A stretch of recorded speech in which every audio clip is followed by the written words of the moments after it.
One of Bobby Kennedy's daughters has sent a letter to Governor Newsom asking him not to parole the man who killed her father. Fox 40's Sari Tonsel has this look at the message Kerry Kennedy hopes will persuade the governor to keep Sirhan Sirhan in prison.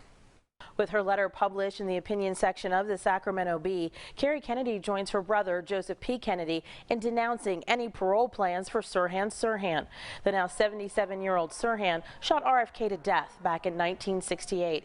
Kennedy had just won the California primary with hopes of moving on to take the White House when he was killed at the Ambassador Hotel in Los Angeles. 5 other people were hurt.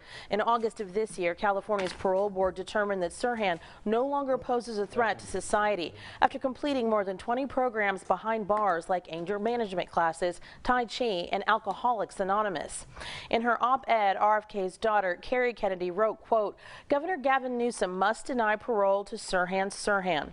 Sirhan still cannot acknowledge, apologize, or try to atone for what he has done. Remorse is integral both to the parole process and to the very notion of criminal rehabilitation itself, because if an offender does not understand his crime, what is to prevent him from committing a similar act?" Paul Schrade, who was injured in the pantry at the same time that Robert Kennedy was shot, also believes Sirhan did not kill Robert Kennedy.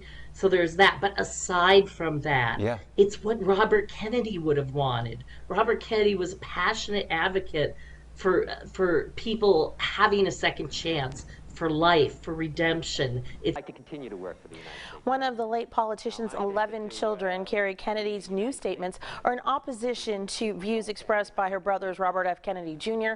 and Douglas Kennedy, who are backing parole for the now 77-year-old Sirhan. RFK's widow, Ethel, has tweeted her desire for Sirhan Sirhan to remain behind bars. This is the 4th month of a 4-month staff review period of the board's ruling to release.